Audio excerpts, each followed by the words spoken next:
Hello ಎಲ್ಲರಿಗೂ ನಮಸ್ಕಾರ. Welcome to my vlog. ಎಲ್ಲರೂ ಹೇಗಿದ್ದೀರಾ? ಐ ಹೋಪ್ ಎಲ್ಲರೂ ಚೆನ್ನಾಗಿದ್ದೀರಾ ಅಂತ ಅಂದ್ಕೊಂಡಿದ್ದೀನಿ. ನಾನಿವತ್ತು ನಿಮಗೆ ಪನ್ನೀರ್ ದಮ್ ಬಿರಿಯಾನಿ ಯಾವ ರೀತಿ ಮಾಡೋದಂತ ಹೇಳ್ಕೊಡ್ತೀನಿ ಬನ್ನಿ. ಫಸ್ಟ್ಗೆ ನಾನಿಲ್ಲಿ ಪನ್ನೀರನ್ನು ತೊಗೊಂಡು ಅದನ್ನು ಕ್ಯೂಬ್ಸ್ ರೀತಿ ಕಟ್ ಮಾಡಿ ಎತ್ತಿಟ್ಕೋತಾ ಇದ್ದೀನಿ. ನೆಕ್ಸ್ಟ್ ನಾನಿಲ್ಲಿ ಮಸಾಲೆ ರುಬ್ಬೋದಕ್ಕೋಸ್ಕರ 1 ಇಂಚಷ್ಟು ಶುಂಠಿ ಮತ್ತು 1 ಗೆಡ್ಡೆ ಬೆಳ್ಳುಳ್ಳಿ ಮತ್ತು ಸ್ವಲ್ಪ ಕೊತ್ತಂಬರಿ ಸೊಪ್ಪು ಮತ್ತು ಸ್ವಲ್ಪ ಪುದೀನ ಸೇರಿಸ್ಕೊಂಡು ರುಬ್ಕೋತಾ ಇದ್ದೀನಿ. ಇನ್ನೇ ಯಾರು ನನ್ನ ಚಾನಲ್ನ ಸಬ್ಸ್ಕ್ರೈಬ್ ಆಗಿಲ್ಲ, ಪ್ಲೀಸ್ ಬೇಗ ಹೋಗಿ ಸಬ್ಸ್ಕ್ರೈಬ್ ಆಗಿ. ನೆಕ್ಸ್ಟ್ ನಾನಿಲ್ಲಿ ಒಂದು ಬೌಲನ್ನು ತೊಗೊಂಡು ಅದಕ್ಕೆ ಕ್ಯೂಬ್ಸ್ ರೀತಿ ಕಟ್ ಮಾಡ್ಕೊಂಡಿರುವಂತಹ ಪನ್ನೀರನ್ನು ಸೇರಿಸ್ಕೊತಾ ಇದ್ದೀನಿ. ನೆಕ್ಸ್ಟ್ ನಾನು ಇದಕ್ಕೆ ನಾವು ಆವಾಗಲೇ ರುಬ್ಬಿಟ್ಕೊಂಡಿದ್ವಲ್ಲ ಮಸಾಲೆ, ಅದನ್ನು ಸಹ ಸೇರಿಸ್ಕೊತಾ ಇದ್ದೀನಿ. ಎಲ್ಲನೂ ಸಹ ಸೇರಿಸ್ಕೊಬೇಕು. ನೆಕ್ಸ್ಟ್ ನಾನಿಲ್ಲಿ 1 ಸ್ಪೂನಷ್ಟು ಗರಂ ಮಸಾಲಾನ ಸೇರಿಸ್ಕೊತಾ ಇದ್ದೀನಿ. ಮತ್ತು ನಾನಿಲ್ಲಿ 1 ಸ್ಪೂನಷ್ಟು ರೆಡ್ ಚಿಲ್ಲಿ ಪೌಡರನ್ನು ಸೇರಿಸ್ಕೊತಾ ಇದ್ದೀನಿ. ಮತ್ತು ನಾನು 1 ಸ್ಪೂನಷ್ಟು ಕೊರಿಯಂಡರ್ ಪೌಡರನ್ನು ಸೇರಿಸ್ಕೊತಾ ಇದ್ದೀನಿ. ಮತ್ತು ಸ್ವಲ್ಪ ಕಸ್ತೂರಿ ಮೆಥಿ ಮತ್ತು 1 ಟೇಬಲ್ ಸ್ಪೂನಷ್ಟು ಚಿಕನ್ ಮಸಾಲ ಪೌಡರನ್ನು ಸೇರಿಸ್ಕೊತಾ ಇದ್ದೀನಿ. ಮತ್ತು ಅರ್ಧ ಟೇಬಲ್ ಸ್ಪೂನಷ್ಟು ಉಪ್ಪನ್ನು ಸಹ ಸೇರಿಸ್ಕೊತಾ ಇದ್ದೀನಿ. ಮತ್ತು ಅರ್ಧ ಕಪ್ ಆಗುವಷ್ಟು ಮೊಸರನ್ನು ಸಹ ಸೇರಿಸ್ಕೊತಾ ಇದ್ದೀನಿ. ಇವಾಗ 2 ಟೇಬಲ್ ಸ್ಪೂನಷ್ಟು ಎಣ್ಣೆಯನ್ನು ಹಾಕ್ಕೊಂಡು ಚೆನ್ನಾಗಿ ಮಿಕ್ಸ್ ಮಾಡ್ಕೊಬೇಕಾಗತ್ತೆ. ಫ್ರೈ ಮಾಡ್ಕೊಂಡಿರುವಂತಹ ಆನಿಯನನ್ನು ಸಹ ಸೇರಿಸ್ಕೊಂಡು ಚೆನ್ನಾಗಿ ಮಿಕ್ಸ್ ಮಾಡಿಕೊಂಡು, ಆನಿಯನ್ನ ಯಾವ ರೀತಿ ಫ್ರೈ ಮಾಡಬೇಕು ಅನ್ನೋದನ್ನು ನಾನು ಚಿಕನ್ ದಮ್ ಬಿರಿಯಾನಿಯಲ್ಲೇ ತೋರಿಸ್ಕೊಟ್ಟಿದ್ದೆ, ಹಾಗಾಗಿ ಇಲ್ಲಿ ತೋರಿಸಿಲ್ಲ. ನಾನು 3 ಆನಿಯನನ್ನು ಸ್ಲೈಸ್ ರೀತಿ ಕಟ್ ಮಾಡಿಕೊಂಡು ಆಯಿಲಲ್ಲಿ ಫ್ರೈ ಮಾಡ್ಕೊಂಡಿದ್ದೆ. ಇದನ್ನು ಚೆನ್ನಾಗಿ ಮಿಕ್ಸ್ ಮಾಡಿಕೊಂಡು ಒಂದು ಹಾಫ್ ಆನ್ ಅವರ್ ಇದನ್ನು ಮ್ಯಾರಿನೇಟ್ ಆಗೋದಕ್ಕೆ ಬಿಡಬೇಕು. ಅದನ್ನು ಸೈಡ್ಗೆ ಎತ್ತಿಟ್ಟು ಇವಾಗ ನಾನು ಒಂದು ಪಾತ್ರೆಯಲ್ಲಿ ನೀರನ್ನು ಕಾಯ್ಲಿಕ್ಕಿಟ್ಟಿದ್ದೀನಿ. ಇದಕ್ಕೆ ನಾನು ಪಲಾವ್ ಎಲೆ ಮತ್ತು ಕಲ್ಲು ಹೂವು ಮತ್ತು ಚಕ್ಕೆ ಲವಂಗ ಮತ್ತು 1 ಏಲಕ್ಕಿ ಮತ್ತು ಕೊತ್ತಂಬರಿ ಸೊಪ್ಪು ಮತ್ತು ಪುದೀನನ ಸೇರಿಸ್ಕೊತಾ ಇದ್ದೀನಿ. ಮತ್ತು 1/4 ಟೇಬಲ್ ಸ್ಪೂನಷ್ಟು ಜೀರಿಗೆನೂ ಸಹ ಸೇರಿಸ್ಕೊತಾ ಇದ್ದೀನಿ. ಒಂದು ಅರ್ಧ ಟೇಬಲ್ ಸ್ಪೂನಷ್ಟು ಉಪ್ಪನ್ನು ಸಹ ಸೇರಿಸ್ಕೊಬೇಕು. ನೆಕ್ಸ್ಟ್ ನಾನಿಲ್ಲಿ 1 ಸ್ಪೂನಷ್ಟು ತುಪ್ಪನೂ ಸಹ ಸೇರಿಸ್ಕೊತಾ ಇದ್ದೀನಿ. ತುಪ್ಪ ಹಾಕೋದ್ರಿಂದ ರೈಸ್ ಅನ್ನೋದು ತುಂಬ ಉದುರುದ್ರಾಗಿ ಬರುತ್ತೆ. ಹಾಗಾಗಿ ಇವಾಗ ಹಾಕ್ಕೊಂಡು ಚೆನ್ನಾಗಿ ಅದು ಕುದಿಯೋ ಹಂತಕ್ಕೆ ಬಂದಾಗ ನಾವು ರೈಸನ್ನು ತೊಳೆದು ಹಾಕಬೇಕಾಗುತ್ತೆ. ನಾನಿಲ್ಲಿ ಬುಲೆಟ್ ರೈಸನ್ನು ತೊಗೊಂಡಿದ್ದೀನಿ.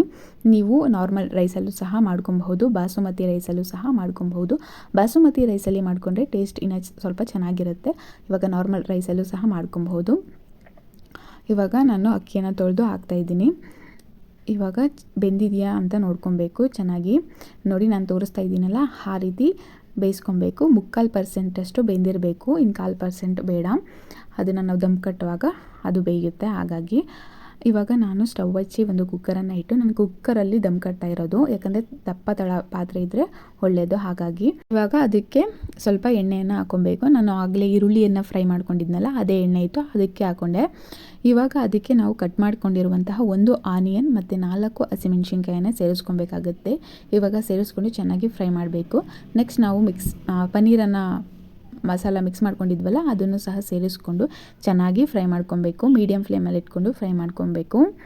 ಎಣ್ಣೆ ಬಿಡೋವರೆಗೂ ಸಹ ಚೆನ್ನಾಗಿ ಫ್ರೈ ಮಾಡ್ಕೊಬೇಕು. ಇವಾಗಂತೂ ಶ್ರಾವಣ, ಕೆಲವೊಬ್ಬರು ನಾನ್ ವೆಜ್ಜನ್ನು ತಿನ್ನೋದಿಲ್ಲ ಶ್ರಾವಣ ಟೈಮಲ್ಲಿ. ಅಂಥವರು ಈ ರೀತಿ ಪನ್ನೀರ್ ದಮ್ ಬಿರಿಯಾನಿಯನ್ನು ಮಾಡ್ಕೊಬಹುದು. ನಾನ್ ವೆಜ್ ಯಾರ್ಯಾರು ತಿನ್ನಲ್ಲ ಅಂಥವರು ವೆಜ್ ಬಿರಿಯಾನಿ ಯಾವುದಾದ್ರು ಟ್ರೈ ಮಾಡಬೇಕು ಅಂತ ಇದ್ದರೆ ಈ ರೀತಿ ಪನ್ನೀರ್ ದಮ್ ಬಿರಿಯಾನಿಯನ್ನು ಟ್ರೈ ಮಾಡಿ, ಚೆನ್ನಾಗಿರುತ್ತೆ. ಮತ್ತು ನಾನಿಲ್ಲಿ ಅರ್ಧ ಲೋಟದಷ್ಟು ಟೀ ಲೋಟ ಬರುತ್ತಲ್ಲ, ಅದರಲ್ಲಿ ನಾನು ನೀರನ್ನು ಸೇರಿಸ್ಕೊತಾ ಇದ್ದೀನಿ. ಎಕ್ಸೆಸ್ ಮಸಾಲೆ ಇರುತ್ತಲ್ಲ ಜಾರಲ್ಲಿ, ಅದನ್ನು ತೊಳ್ಕೊಂಡು ಸೇರಿಸ್ಕೊತಾ ಇದ್ದೀನಿ. ಸೇರಿಸ್ಕೊಂಡು ಚೆನ್ನಾಗಿ ಮಿಕ್ಸ್ ಮಾಡ್ಕೊಬೇಕು. ನೆಕ್ಸ್ಟು ಅದನ್ನು ಕುದಿಯಲಿಕ್ಕೆ ಬಿಟ್ಟು, ಈ ಕಡೆ ನಾನು ಕಾಯಿಸಿ ಆರಿಸಿರುವಂತಹ ಹಾಲಿಗೆ ನಾನಿಲ್ಲಿ ಅರಿಶಿಣ ಪೌಡರನ್ನು ಹಾಕ್ಕೊಂಡು ಚೆನ್ನಾಗಿ ಮಿಕ್ಸ್ ಮಾಡಿ ಎತ್ತಿಟ್ಕೋತಾ ಇದ್ದೀನಿ. ಅದೇನಕ್ಕಂತ ಮುಂದೆ ತೋರಿಸ್ತೀನಿ. ಇವಾಗ ಚೆನ್ನಾಗಿ ಫ್ರೈ ಆಗಿದೆ. ಇವಾಗ ನಾನು ಇದು ಚೆನ್ನಾಗಿ ಫ್ರೈ ಆಗಿದೆ. ಇವಾಗ ನಾನು ಒಂದು ಬೌಲ್ಗೆ ಸ್ವಲ್ಪ ಪನ್ನೀರನ್ನು ಎತ್ತಿಟ್ಕೋತಾ ಇದ್ದೀನಿ. ಪನ್ನೀರ್ ಮಸಾಲ ಗ್ರೇವಿಯನ್ನು ಎತ್ತಿಟ್ಕೋತಾ ಇದ್ದೀನಿ. ಏನು ಬೇಕಾದ್ರೂ ಅನ್ಕೊಬೋದು, ಬಿರಿಯಾನಿ ಮಸಾಲ ಅಂತನಾದ್ರು ಅನ್ಕೊಬಹುದು. ಇವಾಗ ನಾನು ಅದಕ್ಕೆ ಸ್ವಲ್ಪ ರೈಸನ್ನು ಸೇರಿಸ್ಕೊತಾ ಇದ್ದೀನಿ. ಅರ್ಧದಷ್ಟು ರೈಸನ್ನು ಸೇರಿಸ್ಕೊಂಡು ಎಲ್ಲ ಕಡೆ ಸ್ಪ್ರೆಡ್ ಮಾಡ್ಕೊಬೇಕು. ಇವಾಗ ದಮ್ ಕಟ್ತಾ ಇದ್ದೀವಿ, ಹಾಗಾಗಿ ನೆಕ್ಸ್ಟು ಎಲ್ಲ ಕಡೆ ಸ್ಪ್ರೆಡ್ ಆದಮೇಲೆ ನಾವು ಆವಾಗಲೇ ಎತ್ತಿಟ್ಕೊಂಡ್ವಲ್ಲ ಆ ಪನ್ನೀರನ್ನು ಸಹ ಸೇರಿಸ್ಕೊಂಡು ಎಲ್ಲ ಕಡೆ ಸ್ಪ್ರೆಡ್ ಮಾಡಬೇಕಾಗತ್ತೆ. ಮತ್ತು ನಾವು ಆವಾಗಲೇ ಹಾಲಿಗೆ ಟರ್ಮರಿಕ್ ಪೌಡರನ್ನು ಹಾಕಿದ್ವಲ್ಲ, ಅದನ್ನು ಸಹ ಸೇರಿಸ್ಕೊಬೇಕು. ಫ್ರೈ ಮಾಡಿರುವಂಥ ಆನಿಯನನ್ನು ಸಹ ಸ್ವಲ್ಪ ಸ್ವಲ್ಪ ಸೇರಿಸ್ಕೊಂಡು ಚೆನ್ನಾಗಿ ದಮ್ ಕಟ್ಕೊಬೇಕು. ನಾನು ತೋರಿಸ್ತಾ ಇದ್ದೀನಲ್ಲ, ಆ ರೀತಿ ಮಾಡ್ಕೊಳ್ಳಿ. ಈ ಚಳಿ ವೆದರ್ಗೆ ಈ ರೀತಿ ದಮ್ ಬಿರಿಯಾನಿ ಸಖತ್ ಮಜಾ ಕೊಡುತ್ತೆ. ಒಂದ್ಸರಿ ನೀವು ಟ್ರೈ ಮಾಡಿ, ನಾನು ಹೇಳ್ಕೊಟ್ಟಿರುವಂತಹ ರೀತಿಯಲ್ಲೇ ಟ್ರೈ ಮಾಡಿ, ತುಂಬ ಚೆನ್ನಾಗಿ ಬರುತ್ತೆ. ಸಿಮ್ಮಲ್ಲಿ ಇಟ್ಕೊಬೇಕಾಗತ್ತೆ ಫ್ಲೇಮನ್ನು. ಯಾರ್ಯಾರು ವೆಜ್ ಪ್ರಿಯರ್ ಇರ್ತಾರೆ ಅಂಥವರು ಇದನ್ನು ಟ್ರೈ ಮಾಡಲೇಬೇಕು, ಈ ಥರ ದಮ್ ಬಿರಿಯಾನಿಯನ್ನು. ನೀವಂತೂ ಕೆಲವೊಬ್ಬರಿಗೆ ವೆಜಿಟೇರಿಯನ್ಸ್ ಇರ್ತಾರಲ್ಲ ಅಂಥವರು ನಾನ್ ವೆಜಿಟೇರಿಯನ್ಸು ಸಹ ಮಾಡ್ಕೊಬಹುದು. ಡೈಲಿ ಬ್ರೇಕ್ಫಾಸ್ಟ್ಗೆ ಏನಪ್ಪ ಮಾಡೋದು ಅಂತ ತಲೆನೋವಿರುತ್ತೆ. ಈ ರೀತಿ ವೆರೈಟಿ ನೀವು ಮಾಡಿಕೊಟ್ರೆ ನಿಮ್ಮ ಹಸ್ಬೆಂಡ್ಗೂ ಸಹ ತುಂಬ ಖುಷಿ ಆಗುತ್ತೆ, ನಿಮ್ಮ ಮನೆಯವ್ರಿಗೂ ಸಹ ತುಂಬ ಖುಷಿ ಆಗುತ್ತೆ. ತುಂಬ ಇಷ್ಟಪಟ್ಟು ಎಲ್ಲರೂ ಸಹ ತಿಂತಾರೆ. ಡೈಲಿ ಮಾಡೋದನ್ನೇ ಮಾಡಿದ್ರೆ ಯಾರು ಥರ ತಿಂತಾರೆ? ಏನಾದರೂ ಸ್ಪೆಷಲ್ಲಾಗಿ ಮಾಡಿಕೊಡಿ ನಿಮ್ಮ ಮನೆಯವ್ರಿಗೆ, ಅವರು ಸಹ ಇಷ್ಟಪಟ್ಟು ತಿಂತಾರೆ. ಈ ರೀತಿ ಎಲ್ಲ ಸ್ಪ್ರೆಡ್ ಮಾಡ್ಕೊಂಡು ಆದಮೇಲೆ ನಾನು ಇದಕ್ಕೆ ಒಂದು ಪ್ಲೇಟನ್ನು ಮುಚ್ತಾ ಇದ್ದೀನಿ. ಇದಕ್ಕೆ ಪ್ಲೇಟ್ ಮುಚ್ಚಿ ಅದ್ರ ಮೇಲುಗಡೆ ಯಾವುದಾದ್ರು ಒಂದು ಭಾರವಾದ ವಸ್ತುವನ್ನು ಇಡಬೇಕಾಗತ್ತೆ. ನಾನಿಲ್ಲಿ ನೀರನ್ನೇ ಸಹ ಇಟ್ಕೋತಾ ಇದ್ದೀನಿ. ಒಂದು 5 ನಿಮಿಷ ದಮ್ಮನ್ನು ಕಟ್ಟಬೇಕು. ನೆಕ್ಸ್ಟ್ ಇವಾಗ ನಾನು ಓಪನನ್ನು ಮಾಡ್ತಾಯಿದ್ದೀನಿ. ನೋಡಿ ಯಾವ ರೀತಿ ಬಂದಿದೆ ಅಂತ. ಟೇಸ್ಟ್ ಮಾತ್ರ ನೆಕ್ಸ್ಟ್ ಲೆವೆಲ್ಲು. ಇವಾಗ ನಾನು ಎಲ್ಲನೂ ಮಿಕ್ಸ್ ಮಾಡ್ಕೋತಾ ಇದ್ದೀನಿ. ಇದನ್ನು ಮೊಸರು ಬಜ್ಜಿ ಜೊತೆ ನಾನು ಸರ್ವ್ ಮಾಡ್ತಾಯಿದ್ದೀನಿ. ನೀವು ಮೊಸರು ಬಜ್ಜಿ ಅಥವಾ ಯಾವುದಾದ್ರೂ ಚಿಕನ್ ಗ್ರೇವಿ ಜೊತೆನೂ ಸಹ ಸರ್ವ್ ಮಾಡ್ಕೊಬಹುದು. ಇಲ್ಲ ಅಂತಂದರೆ ಇದನ್ನು ವೆಜ್ ಗ್ರೇವಿ ಬರುತ್ತಲ್ಲ ಅದ್ರ ಜೊತೆನೂ ಸಹ ಸರ್ವ್ ಮಾಡಬಹುದು ಇದನ್ನು.